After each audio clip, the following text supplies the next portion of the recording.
안녕하세요. 저는 경기도에 사는 30대 여성입니다.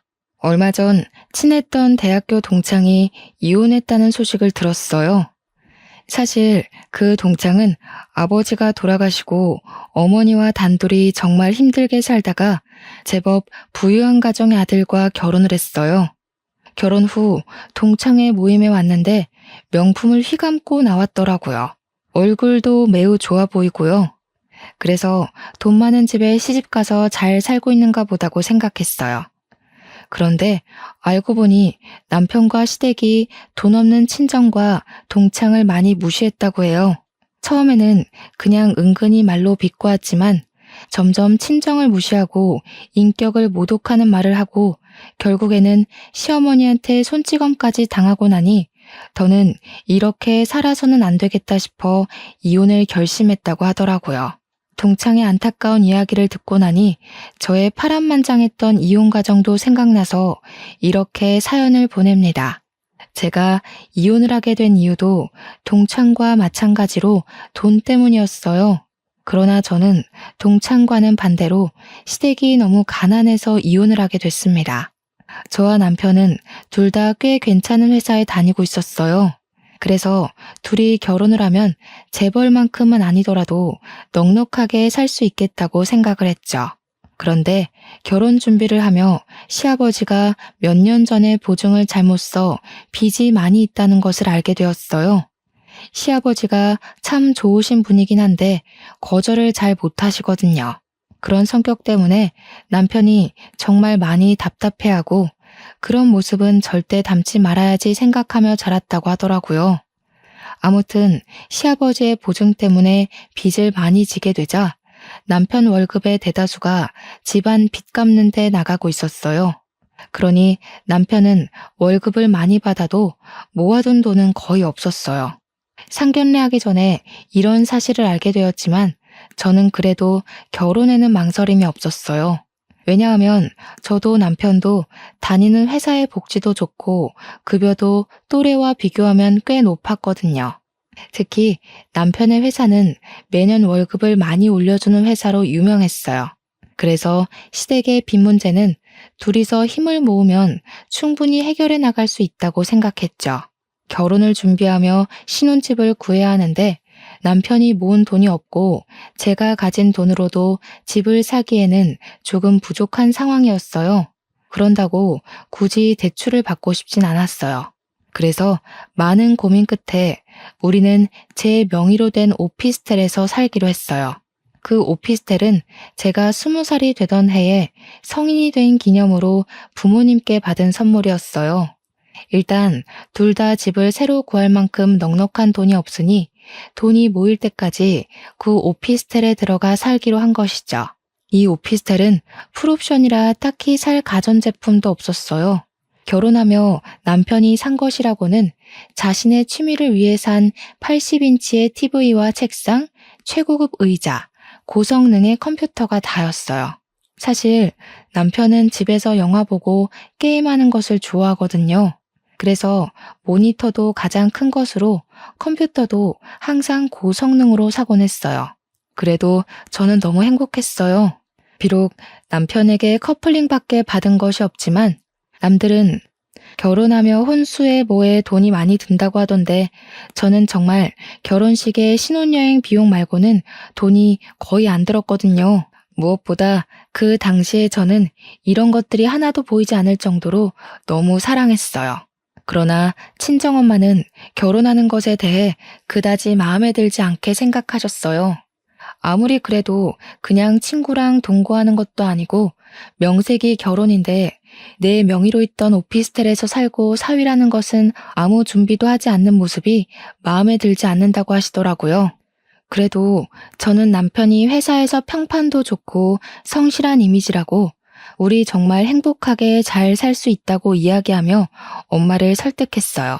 그때 엄마의 말을 들었어야 했는데 듣지 않았다가 결국 이렇게 이혼녀가 된 것이 참 후회스럽네요. 아무튼 우여곡절 끝에 결혼하고 처음에는 정말 좋았어요. 시댁 식구들도 잘해주시고 남편도 정말 잘해줬어요. 하루하루 행복하게 살아가던 중 시댁이 오피스텔 근처로 이사를 왔어요. 마침 근처 아파트가 아주 저렴한 가격에 나오기도 했고, 혹시 나중에 아이가 생기면 아이가 4살이 될 때까지는 아이를 봐주시겠다면서요. 저는 안 그래도 아이 생기면 이 좋은 회사를 간둬야 하나 걱정을 많이 했는데, 제가 그런 부탁을 하기도 전에 먼저 그리해 주신다는 말씀하셔서 정말 감사했어요. 시댁이 이사를 오고 얼마 지나지 않아 코로나가 급속도로 퍼지기 시작했어요. 유례없던 전염병에 학교도 비대면으로 전환되자 우리 회사도 정부의 방침에 따라 주 4회 재택근무로 전환되었어요. 집에서 한창 일하고 있던 어느 날 시어머니한테 전화가 왔어요. 병원 약을 타러 가야 하는데 날씨가 너무 더워서 도무지 못 가겠다면서 바쁘지 않으면 차 좀 태워달라고 하셨어요. 어차피 급한 일은 다 처리했던 터라 저는 알겠다고 하고 시댁에 가서 시어머니를 모시고 병원을 향했어요. 어머니, 진료는 잘 받으셨어요?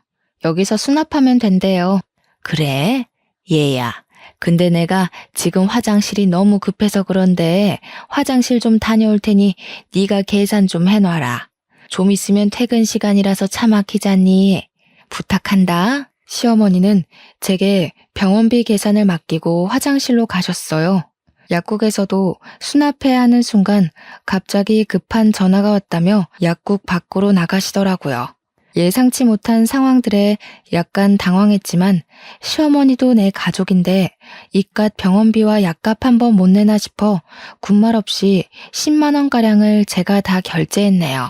시어머니는 당연히 제가 돈을 냈겠거니 하고 생각하셨는지 병원비나 약값에 대해서 그 어떤 말씀도 하지 않으시더라고요.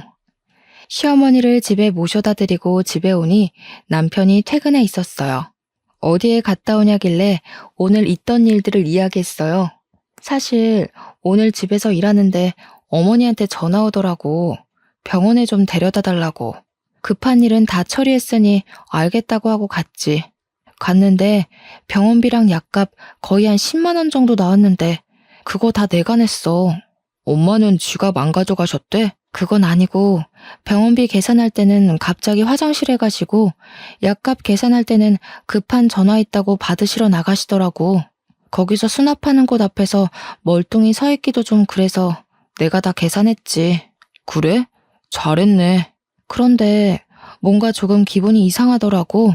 우리 엄마라면 내가 병원비를 낸다고 해도 절대 안 된다고 그러실 테고 혹시나 내가 계산을 하게 되면 반드시 병원비만큼의 뭐라도 사서 주시는데 그냥 당연히 내가 병원비를 내는 것처럼 되어버리니 조금 그랬어. 지금 우리 엄마한테 나가는 병원비가 아깝다는 거야?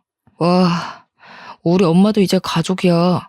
솔직히 우리 엄마가 네 생각해서 아이 갖고 하면 회사 생활하는데 힘들까봐 아는 사람 아무도 없는 우리 집 근처로 이사까지 오셨는데 좀 야박하네. 그 정도도 못 해드려? 실망이야. 저는 솔직히 10만 원이 아깝지는 않았어요. 그런데 이런 상황이 한 번, 두 번 반복되면 언젠가는 시댁에서 필요한 돈들을 우리가 부담하는 것이 당연시되지 않을까 하는 마음에 말을 꺼낸 거였거든요.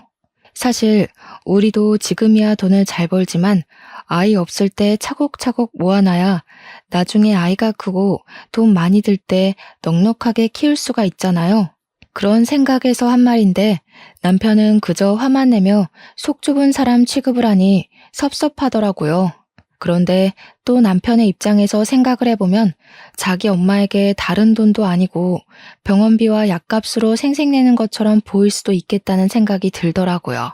그래서 남편에게 내가 생각이 짧았다고 미안하다고 사과를 했어요. 중복을 하루 앞둔 어느 무더운 여름날이었어요.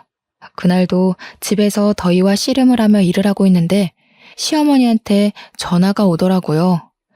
내일이 복날이니까 삼계탕을 해먹자고 같이 닭이랑 이것저것 재료를 사러 가자는 거예요. 저는 시어머니를 모시고 근처 대형마트에 갔어요. 삼계탕 재료만 사신다던 시어머니는 삼계탕 재료에 각종 반찬거리, 집에 큰 솥단지가 없다며 대용량 곰솥 냄비, 가격이 저렴하다며 프라이팬과 각종 주방용품, 화장실에 수납장이 고장났다며 미니 수납장까지 고르시더라고요. 쇼핑카트에 한가득 싣고 계산을 하려고 줄을 섰어요. 아, 얘야, 내가 지갑을 두고 왔네. 너 지갑 가져왔지? 네, 지갑 가져오긴 했어요. 그래, 네가 좀 내라. 나는 화장실 좀 다녀오마. 저희는 이미 카트에 짐을 가득한 상태라 다시 일일이 가져다 놓을 수도 없어 어쩔 수 없이 제 카드로 결제를 했어요. 요새 장바구니 물가 얼마나 비싼지 아시죠? 삼계탕 재료만 해도 10만 원이 넘는데 이것저것 생활용품에 주방용품까지 사고 나니 거의 40만 원이 넘게 나왔습니다. 어쩔 수 없이 그걸 제 카드로 결제했고요. 저는 그 많은 짐을 싣고 시댁에 도착해서 짐 정리를 도와드리려고 같이 집으로 들어갔어요. 시어머니는 삼계탕 재료를 정리하기 위해 장 볼 때 들고 계시던 가방을 바닥에 두셨어요. 그런데 가방 안에 시어머니의 지갑이 보이는 것이 아니겠어요? 그걸 발견한 제 모습을 본 시어머니는 당황한 표정을 지으시더라고요. 어머, 내 정신 좀 봐. 아, 내 지갑이 가방에 있었네? 가방에 지갑이 있다는 거 모르셨어요? 아까는 분명히 안 보였는데. 요새 내가 이렇게 정신이 없지 뭐니. 다음에는 내가 꼭 내마. 이렇게 얘기하시는데 다시 장본 비용을 제게 달라고 하기도 뭐하고 또 얘기하는 것도 뭔가 쫌생이같이 보여서 그냥 그러려니 하고 넘겼어요. 남편에게도 아무 말 하지 않았고요. 그렇게 제가 재택근무를 하는 동안 한 달에 한 번에서 2번 정도 불려가서 시장 보는 비용, 병원 비용을 다 제가 냈어요. 그래도 꾸준히 저도 돈을 적지 않게 벌고 있었고 남편도 안정적으로 벌고 있어서 여기에 대한 부담이 그리 크지는 않았어요. 그렇게 해가 바뀌고 1월이 되었어요. 남편에게는 이제 고3이 되는 남동생이 하나 있었어요. 집에서 쉬고 있는데 남편이 갑자기 남동생 이야기를 조심스레 꺼내더라고요. 이번에 진수 고3 되는 거 알지? 근데 진수가 집에서 공부가 안 된다고 독서실에 다닌다네? 그래? 하긴 집보다는 독서실에서 조용히 공부하는 것이 훨씬 좋지. 독서실 비용이 한 달에 40만 원 정도 한다던데 그 비용 우리가 내는 것 어때? 우리가? 한 달에 40만 원씩 매달 내자고? 우리 아버지 보증서시고 해서 집안 빚은 많고 진수는 인생에서 가장 중요한 고3이잖아. 우리는 둘 다 돈 잘 벌고 좀 넉넉하니까 우리가 진수 좀 도와주자. 그래도 매달 40만 원은 너무 부담돼. 우리가 독서실 비용 대주면 진수가 1년간 공부 열심히 해서 나중에 잘 되면 우리를 모른 척 하겠어? 나중에 우리 늙고 힘들 때 도와주겠지. 그때 형과 형수님이 도와줘서 잘 됐다고 하면서 말이야. 좀만 도와주자. 솔직히 이런 남편의 제안이 반갑지는 않았어요. 저는 우리의 미래를 위해서 적금을 들고 싶었어요. 사실 돈이 아깝기도 했고요. 그래도 남편이 너무 원하기도 하고 고3인 도련님이 어디 나가서 아르바이트 할 수 있는 상황도 아니기에 그냥 알겠다고 했어요. 노는데 쓰겠다는 것도 아니고 미래를 위해 공부를 하는데 쓰겠다는데 뭐 어쩌겠어요. 조금이라도 형편이 넉넉한 사람이 도와주고 나중에 우리 집이 힘들고 도련님이 잘 되면 도움도 받고 하면서 사는 것이 가족 아닌가 하고 좋게 좋게 생각했죠. 그리고 설날이 되었어요. 아침에 차례를 지내고 시부모님께 새해 복 많이 받으시라고 큰절을 했어요. 시어머니는 새해 덕담을 하시며 제 손을 꼭 잡으시더라고요. 얘야, 우리 진수 독서실 비용 내주기로 했다면서? 너무 고맙다. 아니에요. 저희는 그래도 둘 다 돈 벌고 아직 아이도 없어서 약간 여유가 있으니 괜찮아요. 그래. 그렇게 둘이 서로 돕고 사는 것을 보니 보기 참 좋구나. 좋게 봐주셔서 감사합니다. 참 진호야, 너 옛날에 옆집에 살던 그 아줌마 알지? 이번에 그 집 아들이 사업이 대박 나서 아들 부부한테 한 달에 용돈을 100만 원씩이나 받는다더라. 그래서 말인데 솔직히 너네도 돈을 적지 않게 벌잖니. 우리 솔직히 요새 나이도 들고 일하기도 힘든데 조금 너희들이 도와줬으면 싶은데. 그 집 그렇게 사고 치더니 결국 대박이 났네. 그래서 엄마는 얼만큼을 원하는데? 우리도 염치가 있지. 한 달에 100만 원은 바라지 않고 한 60만 원 정도만 주면 우리가 그 안에서 알뜰살뜰히 생활해 보마. 한 달에 60만 원이야 뭐. 알겠어. 그럼 집에 가서 입금할게. 남편은 시어머니의 말에 제 의견은 묻지도 않고 바로 용돈을 드리겠다고 하더라고요. 솔직히 지금 도련님 독서실 비용 40만 원에 부모님 용돈 60만 원까지 드리면 시댁에 들어가는 돈만 해도 한 달에 고정으로 100만 원이에요. 솔직히 100만 원이 적은 돈은 아니잖아요. 저는 이건 아니다 싶어 집에 오자마자 남편에게 이야기했어요. 시부모님께 정말 용돈 60만 원씩 드릴 거야? 그러면 도련님 독서실 비용 40만 원에 시부모님 용돈 60만 원까지 한 달에 100만 원이야. 매달 100만 원씩 고정으로 시댁에 나간다고. 진수 독서실 비용은 올해만 내면 되고 그럼 내년부터는 한 달에 60만 원만 나가면 되잖아. 올 한 해만 우리가 좀 고생하면 되지 뭐. 솔직히 시어머니 병원 가실 때나 시장에 가실 때 꼭 나를 데리고 가셔서 내 돈 쓰시게 만드는데 그런 돈만 해도 꽤 나와. 그런데 거기에 60만 원까지 추가로 드리자고? 우리가 뭐 갑부야? 막말로 로또라도 당첨됐으면 얼마든지 그렇게 해드릴 수 있어. 그런데 우리도 솔직히 이제 돈을 모으고 생활해야 하는데 우리 돈 자꾸 시댁으로 가면 우리는 돈 언제 모아?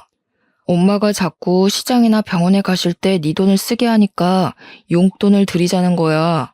차라리 아예 고정으로 용돈을 드리면 아마 그 안에서 병원비랑 생활비를 다 해결하시겠지. 설마 그 용돈 따로 받고 또 병원비 생활비 다 우리에게 부담하게 하시겠어? 남편의 말을 듣고 보니 매달 병원이나 시장에 갈 때 같이 가서 계산해 드리는 것보다는 차라리 한 달 금액을 정해두고 드리는 게 더 좋을 것 같다는 생각이 들었어요. 그래서 저와 남편은 한 달에 60만 원씩 시어머니 통장으로 이체를 했어요. 그때까지만 해도 전 이제는 정말 시어머니와 함께 시장이나 병원에 갈 때 제가 결제할 일은 없을 줄 알았어요. 그런데 그게 아니었어요. 그 다음 달도 그 다다음 달도 여전히 병원에 가시거나 시장에 가실 때 꼭 저를 부르시고는 제가 계산하게 하셨어요. 한 번은 너무하다 싶어서 시어머니께 좋게 여쭈어 보았어요. 저번에 저희가 드린 60만 원은 어디에 사용하셨냐고요. 그랬더니 한 번은 친한 친구의 딸이 결혼해서 축의금 주고 돈이 없다고 하시고 한 번은 친구의 노모가 돌아가셔서 부의금을 하느라 돈이 없다고 하시더라고요. 솔직히 용돈 60만 원을 드리는데도 추가로 제 돈이 또 시댁의 생활비로 나가는 것이 정말 싫었지만 돈 가지고 야박하게 구는 것 같기도 하고 무엇보다 남편과 제가 안정적으로 돈을 잘 벌고 있으니 그냥 참고 넘겼어요. 그렇게 평안하지 못했던 설이 지났어요. 남편은 설이 지난 이후로 회사가 많이 바빠졌다는 이유로 야근과 주말 특근이 잦아졌어요. 그 전에도 야근하기는 했지만 많아야 일주일에 2번이었는데 일주일 내내 야근을 하더라고요. 반면 우리 회사는 여전히 재택근무를 하고 있었어요. 전 직원이 매일 출근했던 코로나 전보다 주 4일 재택근무를 하였을 때 직원들의 업무 효율성이 더 높아져 이제 주 3일 재택근무를 시행하고 있었거든요. 남편은 회사에서 매일 늦게 오고 저는 집에서 열심히 일하고 있는데 남편이 회사에 있을 시간인데 집에 오더라고요. 표정도 매우 안 좋고 회사의 짐을 다 가지고 왔어요. 남편에게 이 시간에 무슨 일이냐고 물어보니 회사를 잘렸다는 거예요. 그런데 잘린 이유가 조금 이해가 되지 않았어요. 남편 회사는 자동차 부품을 만드는 회사예요. 자동차 부품을 만들고 나면 제품을 생산하고 남은 짜투리 고철이 생기게 되는데 이 고철을 아무 곳에나 버리는 것이 아니라 회사에서 지정한 업체에 팔게 돼 있었어요. 그런데 어느 날부터 남편이 소속한 부서의 팀장님이 자투리 고철 중 일부를 남편의 차에 실으라고 했대요. 그러고는 고철 업체 하나를 알려주며 거기로 가서 그 고철들을 주고 오라고 지시를 했다는 거예요. 남편은 뭔가 이상하긴 했지만 팀장님이 회사 설립 구성원이기도 하고 사장님과 사촌지간이라 당연히 사장님이 시키신 일이라고 생각했대요. 그래서 팀장님이 시킨 대로 했는데 알고 보니 팀장님이 개인적으로 친한 지인이 하는 고철업체에 팔아서 사장님 몰래 돈을 챙겼던 거예요. 사장님은 남편이 혼자 한 행동인 줄 알고 남편에게 회사에서 나가라고 했다는 거예요. 그럼 여보는 고철 회사에 넘겨주고 따로 돈 받은 거 있어? 아니, 나는 전달만 했고 팀장님이 그 돈을 다 가져갔어. 나는 그냥 기름값 정도? 그럼 팀장님이 시키시길래 사장님께서 지시하신 줄 알았다고, 이게 그렇게 되는 줄 몰랐다고 말씀드리지 그랬어. 얘기는 했지. 근데 사장님이 팀장님 말만 듣고 너무 화나셔서 나보고 무작정 나가라는 걸 어떡해. 저는 솔직히 남편의 말이 이해가 되지 않았어요. 남편의 회사 사장님은 저도 몇 번 우연히 뵀었는데 100명 정도 되는 전 직원의 이름은 물론 가족 구성원까지 다 아시는 분이세요. 게다가 회사를 경영할 때 직원과 직원 가정의 행복이 가장 중요하다고 생각하시는 분이라서 직원들을 위해서라면 뭐든지 다 해주시는 분이셨죠. 매년 월급 인상은 물론 매출이 높은 해에는 전 직원에게 100만 원씩 특별 보너스를 현금으로 지급해 주시기도 했고, 학자금 지원, 직원의 자기 개발을 위한 학원비나 대학원비 지원까지 해주시던 분이에요. 이렇게 사람을 중요시 생각하시는 분이 남편이 직접 금전적인 이득을 취하지도 않았는데 팀장님의 말만 듣고 무조건 나가라고 하셨다는 것이 뭔가 이상했어요. 더 물어보고 싶었지만 남편이 너무 속상해해서 물어볼 수가 없겠더라고요. 그냥 축 처진 어깨를 토닥여주며 우리가 나이가 엄청 많은 것도 아니고 여보 능력도 되니 더 좋은 회사 충분히 갈 수 있다고 격려해 주었어요. 그것 말고는 제가 남편을 위해 해줄 수 있는 일이 없더라고요. 한참을 넋을 놓고 앉아있던 남편은 머리 좀 식힐 겸 반신욕을 하겠다며 화장실로 들어갔어요. 저도 다시 일을 시작하려는데 남편의 핸드폰이 울리더라고요. 보니까 회사 이서영 대리에게 온 카톡이었어요. 저는 회사에서 해고를 철회하려나 싶어 남편을 부르려고 하다가 뭔가 느낌이 이상했어요. 왠지 카톡을 제가 봐야겠다는 생각이 들더라고요. 카톡을 본 순간 판도라의 상자가 열렸어요. 이서영 대리와 나눈 이전의 카톡은 연인들이 하는 내용으로 가득했어요. 남편은 회사에서는 물론 저와 함께 있던 저녁 시간에 저 몰래 이서영 대리라는 사람과 사랑을 속삭이고 있었어요. 카톡의 내용을 보니 제게는 야근한다고 하고 회사를 마치고 같이 저녁을 먹고 영화를 봤더라고요. 제게 특근을 한다고 했던 주말에는 둘이 놀이동산, 서울 근교의 데이트를 아주 알차게 즐겼더라고요. 게다가 얼마 전에는 회사 차장님 어머님의 장례식이라고 1박을 하고 왔었는데 그날은 남편과 이서영 대리 둘이 펜션을 잡고 놀러 간 것이었어요. 그리고 마지막으로 이서영 대리가 우리 사이가 들켜서 아빠가 화가 많이 나셔서 회사로 다시 돌아오는 것은 힘들 것 같다. 나도 회사에서 쫓겨났다는 식의 카톡을 보냈더라고요. 그 카톡을 보니 남편이 왜 회사를 해고당했는지 확실히 알게 되었어요. 남편은 회사 사장님의 딸인 이서영 대리와 몰래 불륜을 저지르고 있었고 그 사실을 들켜 사장님이 나가라고 하신 것이었어요. 물론 그 딸도 회사에서 내보냈고요. 저는 이 카톡을 본 순간 손이 부들부들 떨리고 눈앞에 뵈는 것이 없었어요. 바로 핸드폰을 들고 남편이 있는 화장실 문을 벌컥 열었어요. 진짜로 고철판 이유만으로 회사 잘렸어? 확실해? 몇 번을 말해. 그렇다니까. 그럼 이서영 대리는 누구야?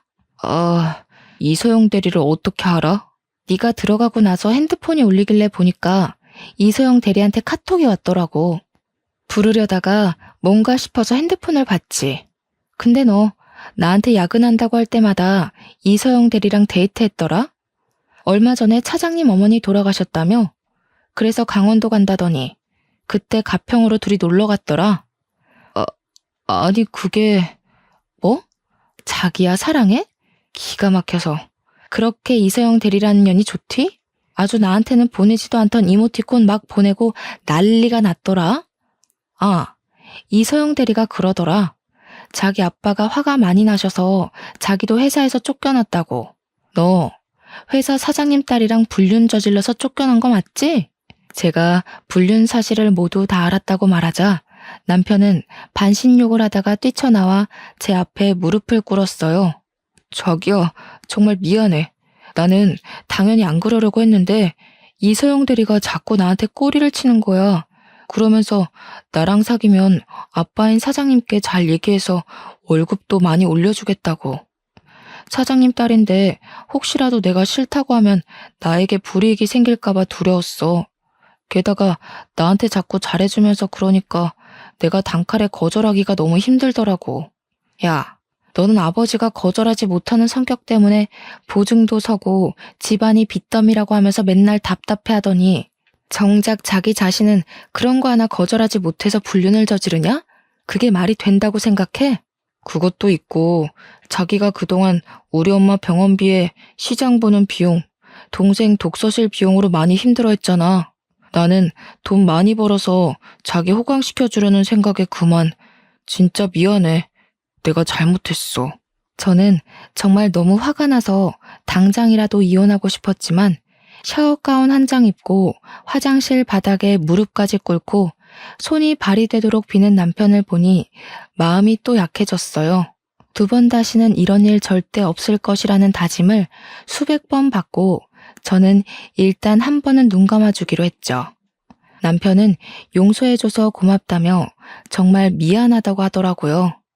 그리고 양가 부모님께는 회사 해고당한 거 말씀드리지 말자고 하더라고요. 나중에 회사 새로 구하고 자리 잡으면 그때 자기가 다 말씀드리겠다면서요. 맘 같아서는 시부모님께 말씀드려서 눈물 콧물 쏙 빠지게 혼나게 하고 싶었지만 솔직히 좋은 일도 아니고 남편도 많이 반성하고 있는 것 같아서 알겠다고 했어요. 그날 이후로 저는 계속 재택근무를 하고 있었고 남편은 회사를 알아본다는 명목으로 컴퓨터 앞에 앉기는 했지만 실제로 회사를 알아보는 건 1시간뿐이었고 매일 게임만 하고 있었어요. 그리고 이 와중에도 도련님 독서실 비용 40만 원, 시부모님 용돈 60만 원은 이체되었어요. 돈을 보내고 싶지는 않았지만 이미 새해에 약속한 것이고 이체하지 않으면 상황이 더 복잡해질 것 같아서 그냥 제 월급에서 시댁에 돈을 보내드렸네요. 그러던 어느 날 친정엄마가 반찬만 놓고 가겠다며 말도 없이 오셨어요. 집에 당연히 저 혼자 있을 것으로 생각했는데 남편이 회사에 안 가고 집에 있으니 깜짝 놀라셨어요. 저는 어쩔 수 없이 엄마에게 회사에서 약간의 오해가 생겨서 어쩔 수 없이 해고당했다고 말했어요. 불륜 이야기까지는 하지 않았어요. 그 얘기 들으면 엄마가 많이 속상해하실 것 같았거든요. 자세한 이야기는 하기 좀 그러니 그냥 조용히 눈 감아달라고. 지금 남편도 매우 속상한 상태이고 새로운 회사 구하려고 노력하고 있다고 했죠. 엄마는 어두운 표정으로 반찬을 두고 집에 가셨어요. 얼마 뒤 엄마 이름으로 돈이 500만 원이 입금되었어요. 엄마가 지금 줄 수 있는 여윳돈이 이것뿐이라며 혹시라도 급한 일 생기면 이 돈으로 해결하라고 하시더라고요. 저는 결혼해서 잘 사는 모습을 보여드리고 싶었는데 부모님께 걱정만 끼쳐드린 것 같아서 너무 죄송하더라고요. 그래도 앞으로라도 잘 사는 모습을 보여드리기 위해 저는 더 열심히 일하고 알뜰살뜰하게 살아야겠다고 다짐했어요. 남편의 백수생활 2주일째. 여전히 남편은 회사 구할 생각은 없고 집에서 열심히 게임만 하고 저는 재택근무로 정신없는 시간을 보내고 있었어요. 열심히 일하는데 시어머니한테 또 전화가 오더라고요. 병원에 가야 하니 데려다 달라고요. 여보, 지금 어머니가 병원 가신다고 데려다 달라는데 자기가 한 번만 가면 안 돼? 지금 우리 엄마는 나 회사에 잘 다니고 있는 줄 아는데 내가 어떻게 가? 말이 된다고 생각해? 바쁘더라도 잠깐 머리 식힌다 생각하고 네가 가. 일은 이따 밤에 이어서 하면 되잖아. 어머니랑 같이 가길 바랬던 내가 등신이지. 아, 나 간다. 저는 남편에게 있는 짜증 없는 짜증을 다 내며 시댁으로 갔어요. 그곳에서 시어머니를 모시고 병원을 가서 병원비, 약값 모두 다 제 카드로 결제를 했네요. 또 시어머니는 지갑을 가지고 오시지 않았더라고요. 시댁에 모셔다 드리는데 시어머니는 내일은 시장에 장 보러 가야 하니 또 같이 가자고 아침 10시까지 시댁 앞으로 오라고 하시더라고요. 저도 시장에 장 볼 것이 있기도 해서 알겠다고 하고 집에 왔어요. 다음날 아침 시댁에 가려고 준비 중인데 남편은 거실에서 술 먹고 게임을 하다가 늦게 잠든 모양이더라고요. 소파에 누워 코 골며 자고 있길래 저 시댁에 간다고 흔들었어요. 깨워도 못 일어나는데 짜증이 확 나더라고요. 저는 정신없이 자는 남편의 등을 확 때린 후 신경질 내는 남편을 두고 시댁으로 갔어요. 시어머니는 장바구니를 들고 집 앞에 서 계시더라고요. 시어머니와 함께 장을 보고 그날도 역시 장본 비용은 다 제가 냈네요. 시어머니는 일부러 그러셨는지 정말 실수로 가져오지 않으셨는지 모르겠지만 오늘도 지갑을 가지고 오시지 않았더라고요. 장을 본 것을 들고 시댁으로 가서 장 본 것들을 정리하는데 시어머니가 잠깐 거실에 앉아보라고 하시더라고요. 얘야, 우리 진수 내년이면 이제 대학교 가는 거 알지? 애가 마음을 얼마나 독하게 먹었던지 독서실에서 매일 자정해 오고 하더라. 아주 서울대 가겠어. 네, 도련님은 원래 성실하시고 공부도 잘하셔서 분명히 원하는 곳에 갈 수 있을 거예요.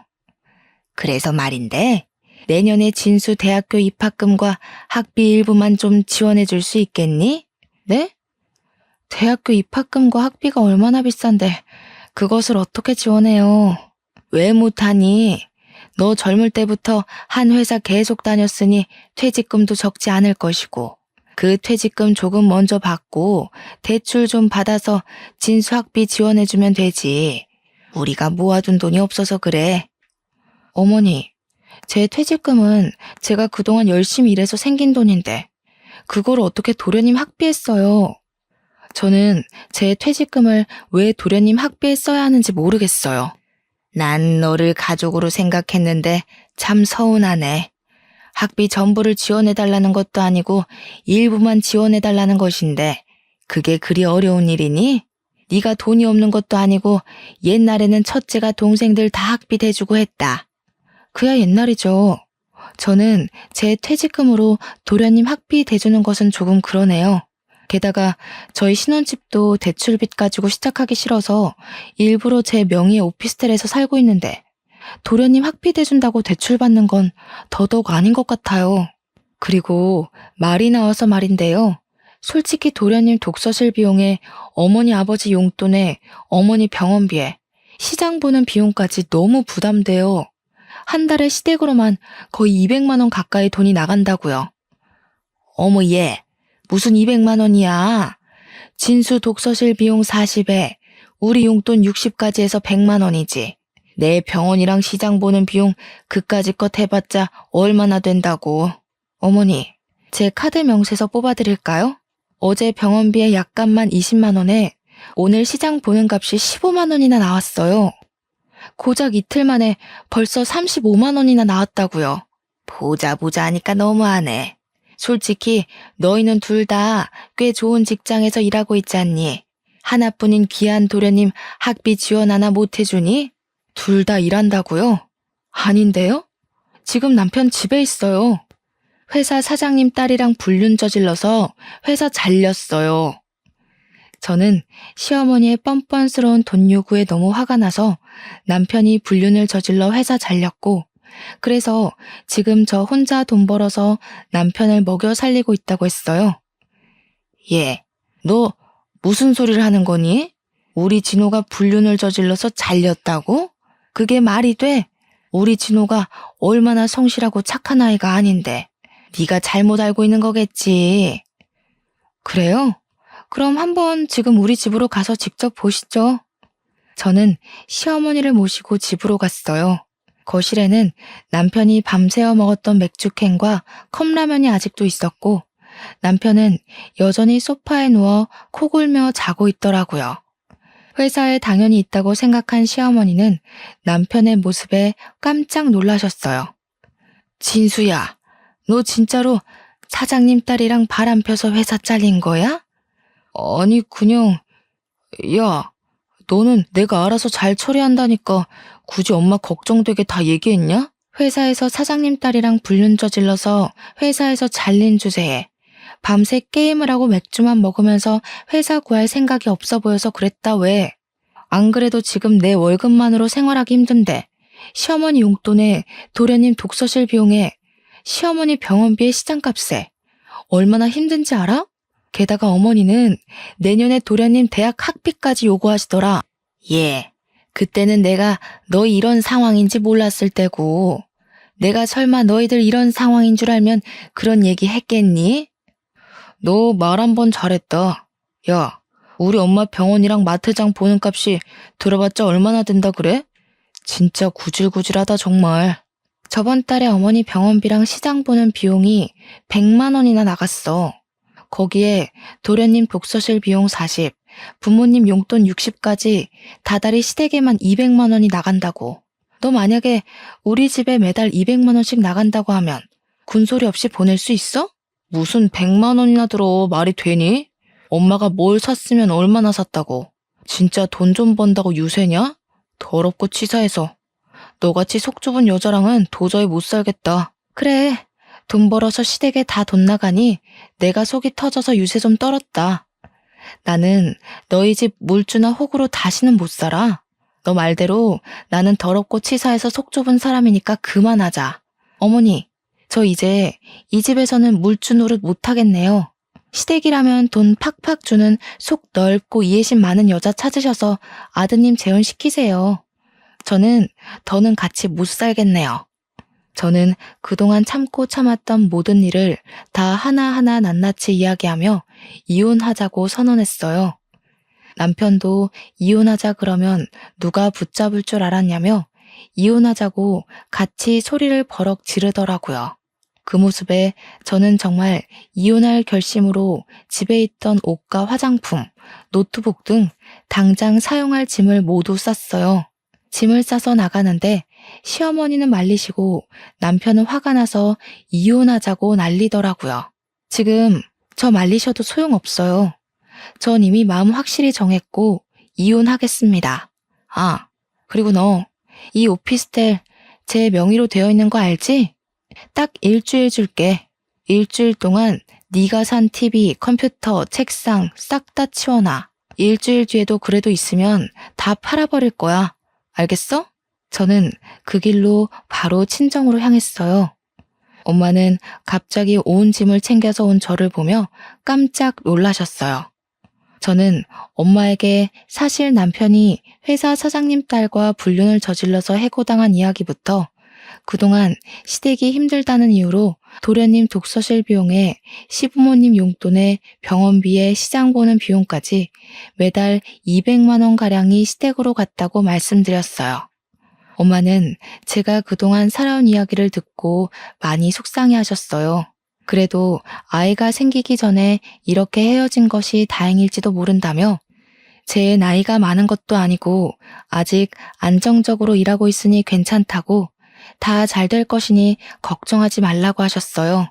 게다가 한 번 불륜 저지른 사람 언제든지 또 할 수도 있다며 그냥 지난 결혼 생활들 깔끔하게 잊고 제 마음이 가는 대로 살라고 하시더라고요.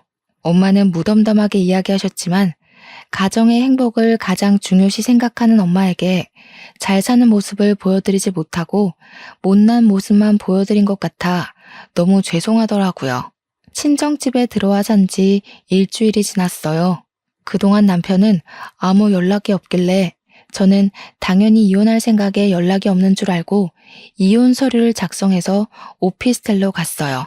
가보니 거실은 맥주캔, 컵라면, 먹다 남은 과자로 난장판이고 남편은 여전히 게임을 하고 있었어요. 친정 갔다 왔어? 제가 들어왔는데도 당황한 표정 하나 없이 쳐다보지도 않고 모니터만 응시한 채 게임을 하고 있는데 정말 화가 머리 끝까지 나더라고요. 그래서 저는 두꺼비 집을 내려 하던 게임을 강제 종료시켰어요. 야, 지금 뭐 하는 짓이야? 내가 이혼하자는 거 장난인 줄 알았니? 난 너에게 너의 짐 챙길 수 있는 일주일이라는 기한을 줬어. 근데 왜 여태 여기 있어? 너야말로 지금 여기서 뭐 하는 짓거리야? 당장 나가, 당장. 너 지금 안 나가면 네가 그렇게 사랑하는 컴퓨터, 모니터, TV 다 집어 던져버린다. 에이, 우리 여보 왜 그래? 그렇게 화가 많이 났어? 내가 다 잘못했어. 이제 정말 정신 차리고 게임도 안 하고 회사 빨리 알아볼게. 우리가 무슨 이혼이야. 이혼하지 말고 우리 다시 행복하게 같이 살자. 응?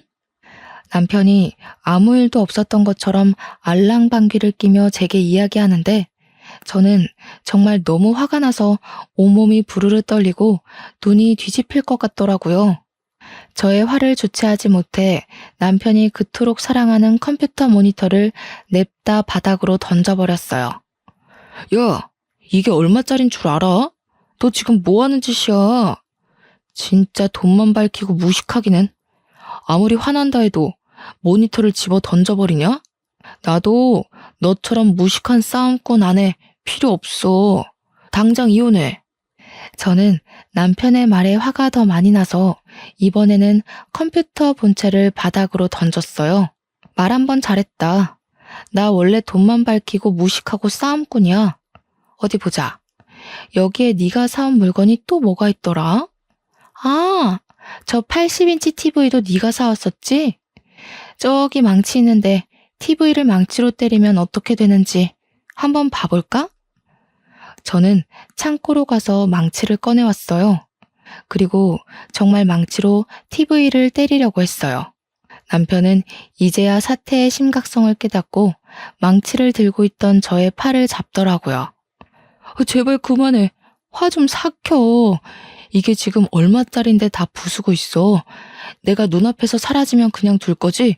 나 잠시 시댁에 갔다가 내일 다시 올 테니까 화 좀 풀어.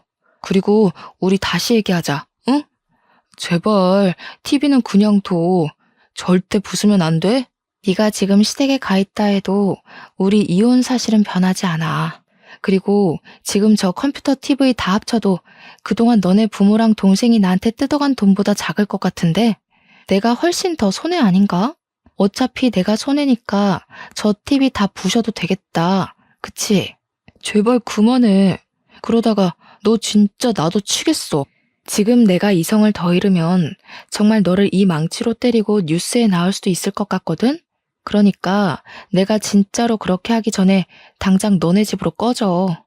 그리고 너네 부모한테 가서 우리 이혼한다고 확실히 다 얘기해. 알겠니? 남편은 이성의 끈을 겨우겨우 붙잡고 있는 저를 두려운 눈빛으로 보며 도망치듯이 나갔어요. 저는 남편이 나가자마자 80인치 TV도 망치로 때려 부셨어요. 이걸로는 분이 풀리지 않아 게임할 때 불편하다고 샀던 100만 원짜리 의자도 부수고 책상 다리도 하나 부서뜨렸죠. 이렇게 남편이 사온 모든 물건을 다 부수고 나니 조금 진정이 되더라고요. 저는 바로 용달차를 불러서 부서지고 망가진 컴퓨터, TV, 책상, 의자에 이혼 서류까지 다 시댁으로 보내버렸어요. 잠시 뒤 시어머니한테 전화가 오더라고요. 예, 너 이게 무슨 짓이야? 진우는 네가 눈이 뒤집혀서 널 때리려 했다고 하지 않나? 이 다 부서진 것들은 뭐야? 이혼 서류는 또 뭐고? 너 정말 이혼하겠다는 거니? 네. 저 이혼하려고 짐 정리한 거예요. 여기 원래 제 명의의 오피스텔이었잖아요. 여기 오피스텔에서 시어머님 아드님 물건들 다 보내드렸는데 뭐가 잘못됐나요? 남자가 바깥 일하다 보면 억울한 일을 당할 수도 있고 잠깐 흔들릴 수도 있지. 그거 가지고 이렇게까지 일을 키워야겠니? 나 때는 말이다.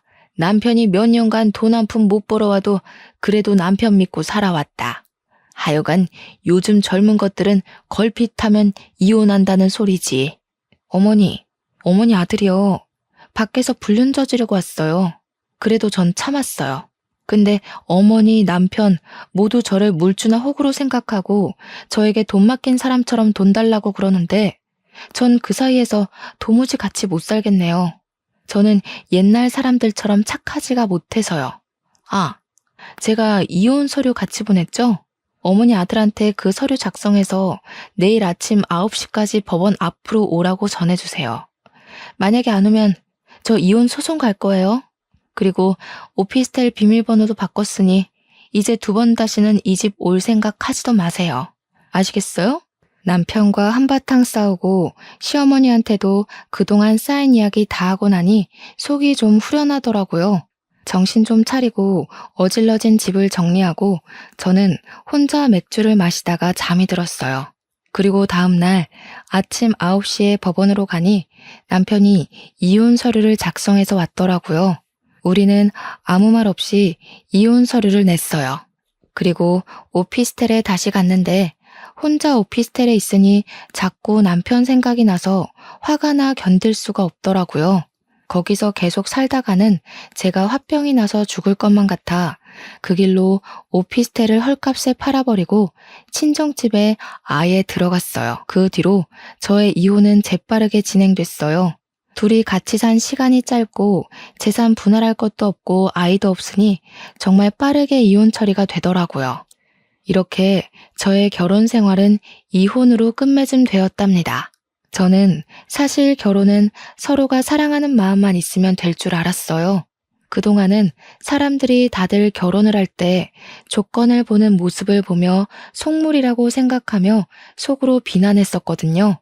그러나 제가 이혼이라는 큰일을 겪고 또 친구의 이혼 소식을 들으니 생각이 바뀌었어요.